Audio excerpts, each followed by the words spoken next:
Assalamualaikum warahmatullahi wabarakatuh. Perkenalkan, nama saya Elsa Dwi Sara dengan NIM 212406001. Di sini saya akan menjelaskan tentang Google Colab. Yang mana di sini saya akan menjelaskan pertemuan 3 praktikum kecerdasan buatan atau AI.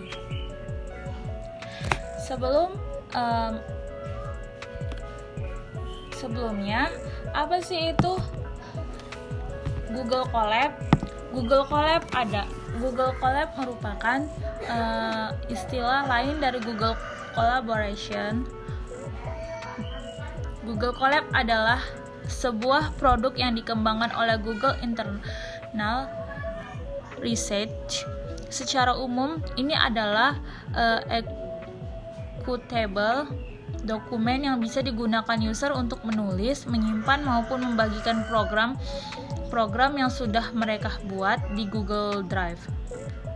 Keuntungan menggunakannya antara lain kamu bisa membuat program Python tanpa harus download text editor. Hal itu yang membuatnya bisa digunakan untuk programmer pemula sekalipun.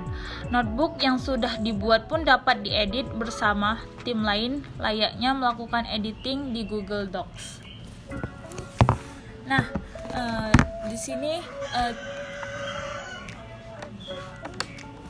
bisa kita lihat, misalkan kita mau print hello world, maka kodenya print buka kurung petik 2 hello world, lalu kita run, kemudian hasil inputannya itu adalah hello world. Di sini bisa kita lihat ada print buka kurung petik 2 hello, lalu di sini kita print buka kurung petik 2 word gitu kan. Lalu kita run, kemudian dia hasil inputannya itu adalah hello world. Nah, default akhir dari fungsi print adalah baris baru atau new line. Lalu, bagaimana cara mengubah default akhir fungsi print dari new line menjadi spasi atau kosong?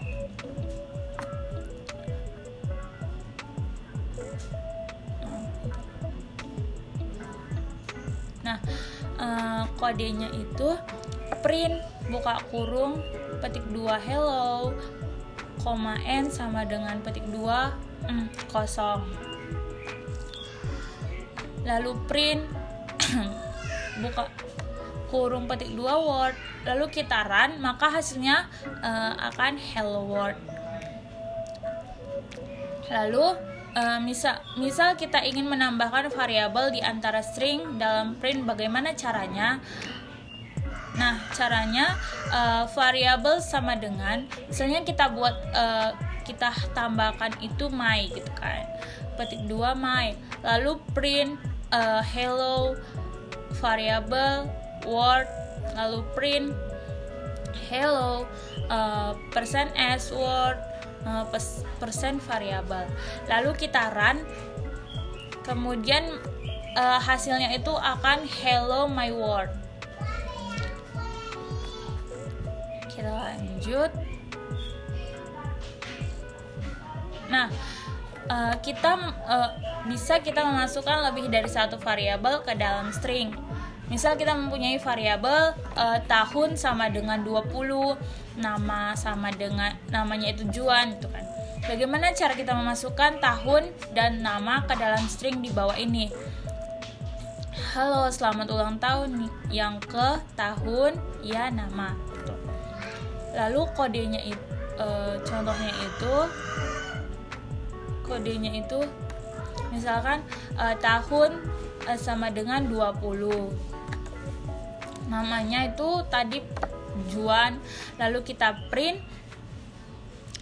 halo selamat ulang tahun yang ke %s ya %s, lalu tahun nama. Kemudian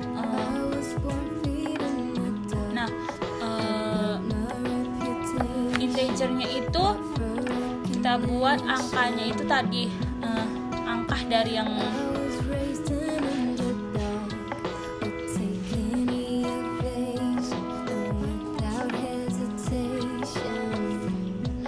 kita buat angka sama dengan 50.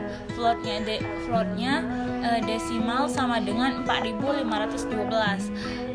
Stringnya huruf halo, string 625. Teksnya itu petik 3 kali hai, ini adalah contoh teks panjang. Titik 3 tanda petik berguna agar bisa menambah baris baru. Ini contohnya. Lalu kita print teksnya.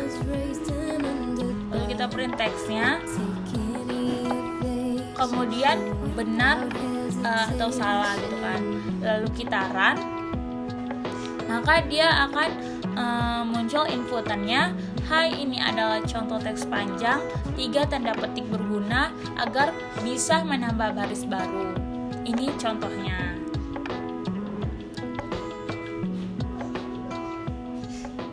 Nah, kemudian ada tipe data. Bagaimana cara mengidentifikasi tipe data sebuah variabel? Di sini kodenya ada print angka, tipe angka, print desimal, tipe desimal, print huruf, tipe huruf, print string, tipe string, print text, tipe text, print benar salah, tipe benar salah. Lalu kita input 5-nya ini. 5-nya itu dari yang tadi angka 5 gitu kan, itu hasilnya. Lalu 4-nya itu dari desimalnya tadi. Kemudian input user, misalkan kita ingin dapat menginput nilainya gitu kan. Misalkan variabel 1 sama dengan input hai, silakan tulis sesuatu. Misalkan kita ingin menulis I love you gitu kan. Lalu print variabel 1, lalu kita run, maka dia akan muncul hai, silakan tulis sesuatu. Tadi kan kita contohnya kita membuat I love you, maka di sini akan muncul I love you. Tipe default info adalah string. Artinya nilai yang diinput dianggap sebagai string atau tidak dinamik semantik. Contoh default. Variabel 1 input masukkan angka 1. Variabel 2 input masukkan angka 2. Lalu kita print hasil penjumlahan dari variabel 1 sama variabel 2. Maka outputannya itu kita run, masukkan input 1 kan di sini tadi kita disuruh masukkan angka 1. Nah, masukkan input 1 angka 1, masukkan input 2 angka 2. Lalu yang print hasil penjumlahan itu inilah hasilnya.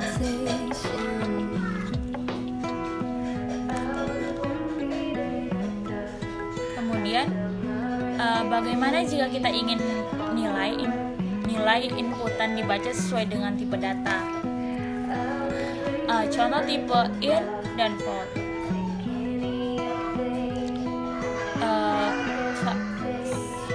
Variabel 1 input masukkan angka 1. Variabel 2 float input masukkan angka 2. Lalu kita print hasil penjumlahan dari variabel 1 tambah variabel 2. Nah, maka inputannya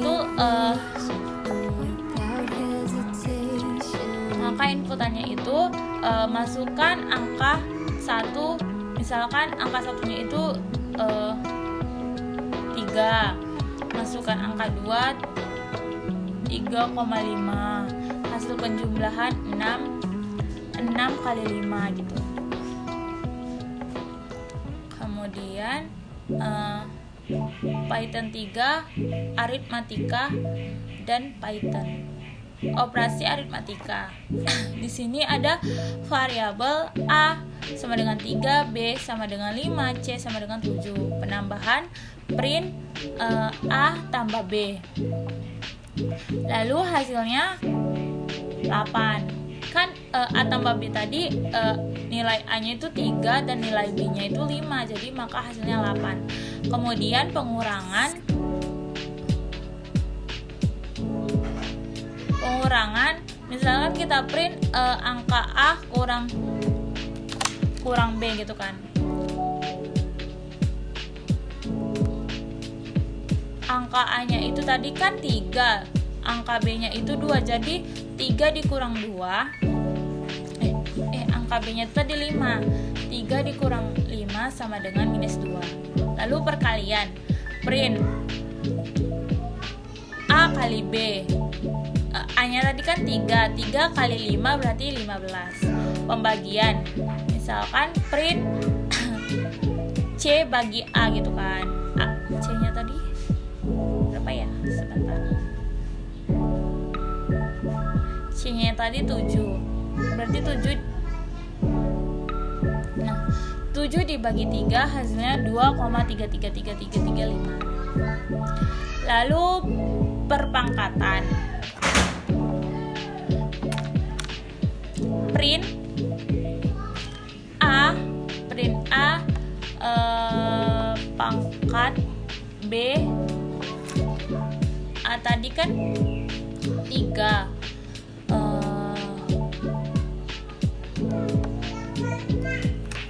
3 pangkat 5 hasilnya 243. Kemudian hasil bagi, print hasil bagi persen D dengan persen D adalah persen C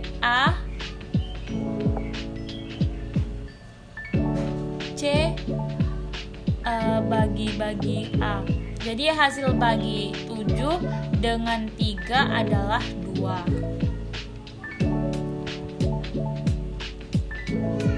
Lalu modulo atau sisa bagi. Kita print sisa bagi persen D dengan persen D adalah persen C persen A, lalu kita run, maka hasilnya sisa bagi 7 dengan 3 adalah 1. Kemudian mengubah tipe data. Jika ingin mengubah tipe data, apa yang harus kita lakukan? Mengubah tipe data, misalnya kita print A tambah B, float A tambah B, in diubah menjadi float. Print C bagi A, round C bagi A 2. Pembulatan 2 angka di belakang koma, pembulatan 2 angka di belakang koma. Lalu kita run, maka hasilnya akan jadi seperti ini. 88.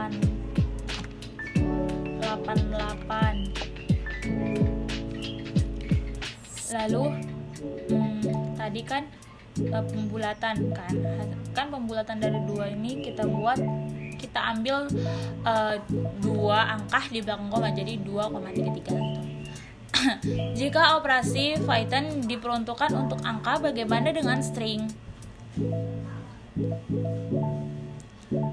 Nah, F1 artinya penambahan dalam string.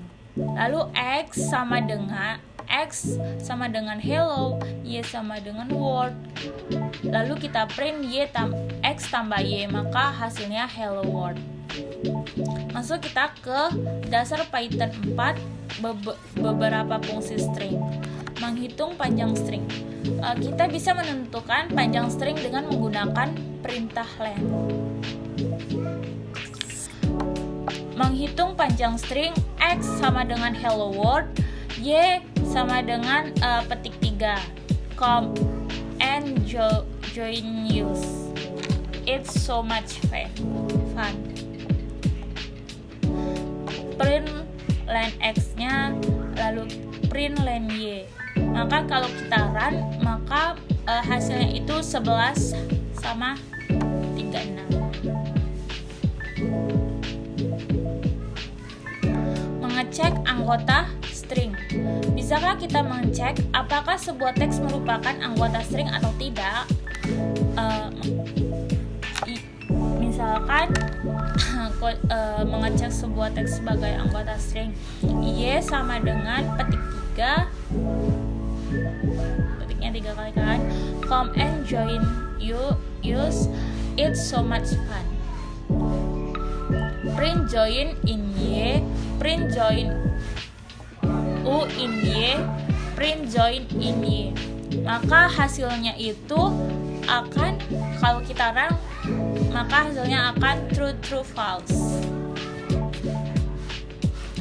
Dasar Python 5. Pentingnya indentation dan white space. Indentation atau tab dan white space di Python adalah hal sensitif karena itu menjadi sebuah sintaks untuk membatasi antar statement. Contoh salah, ini contoh salahnya. X, kita buat X-nya itu 5, Y-nya itu 6, lalu kita print X tambah 5, lalu kita run, maka dia akan file Python input 26 ini line 5 print indentation error gitu. Nah, kita ke contoh benarnya, misalkan X, contoh benarnya X-nya itu 5, Y-nya itu 6, lalu kita print X tambah 5, maka hasilnya 10. Kemudian dasar pemrograman Python 1, Python condition. Condition adalah bentuk perintah dalam bahasa pemrograman dan presentasi percabangan pilihan. Nah, condition dalam Python hanya mengenal if, elif dan else. Switch case dan else if tidak dikenali oleh Python. Pastikan bahwa Python harus comparable atau sebanding satu sama lain. Jika tidak comparable, if akan error. Kita lihat contohnya. Condition if. Kodenya A sama dengan 50, B sama dengan 91. If B lebih diam. B maka B lebih besar dari A. Lalu kita print B lebih besar dari A, maka kita run, hasilnya itu akan B lebih besar dari A. Condition if else. If lebih kecil B, maka perintah A lebih if A lebih besar B, maka perintah A lebih besar dari B. Else-nya A sama dengan B. Lalu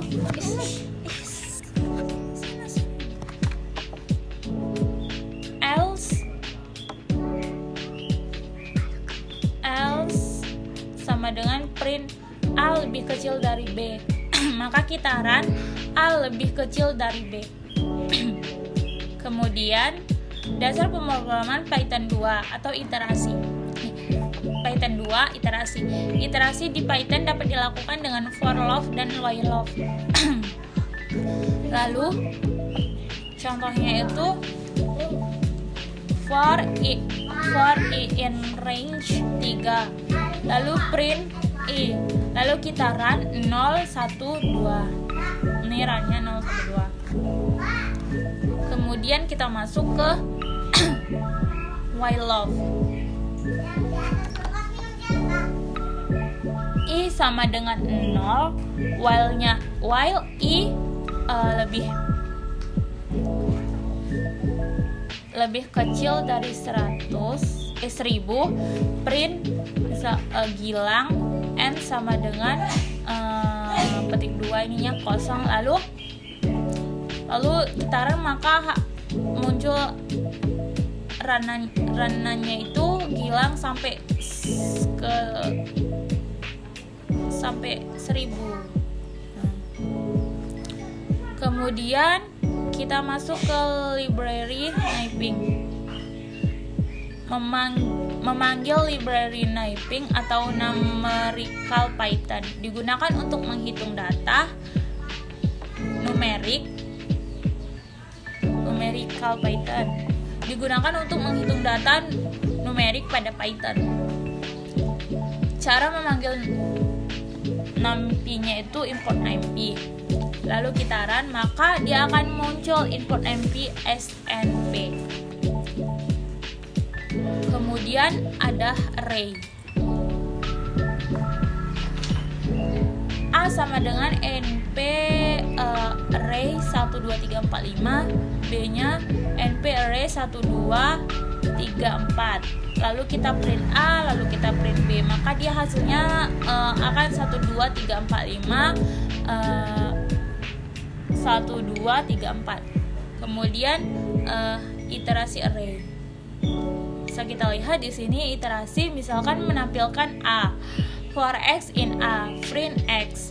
Lalu kita run.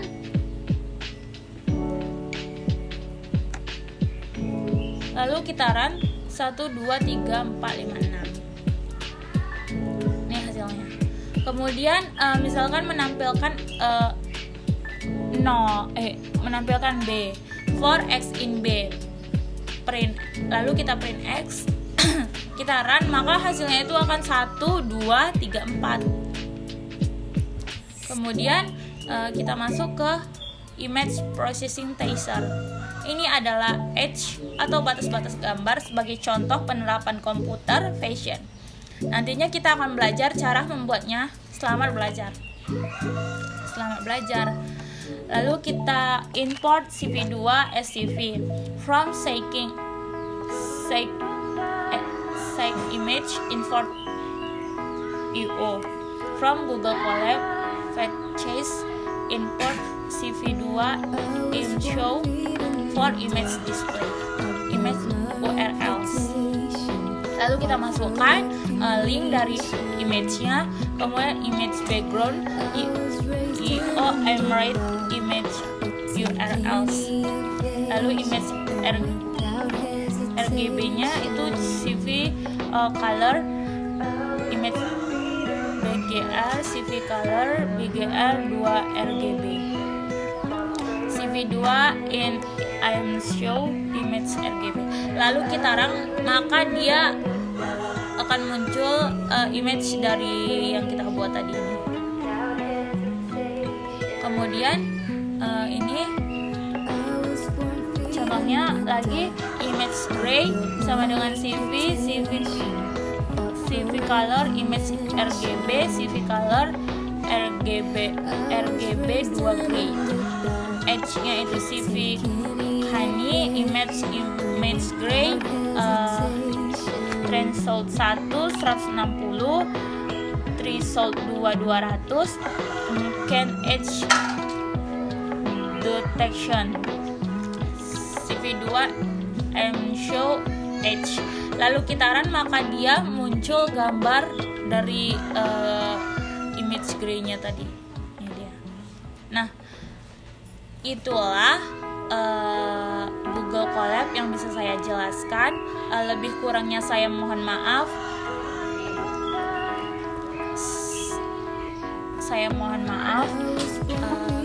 Terima kasih. Assalamualaikum warahmatullahi wabarakatuh.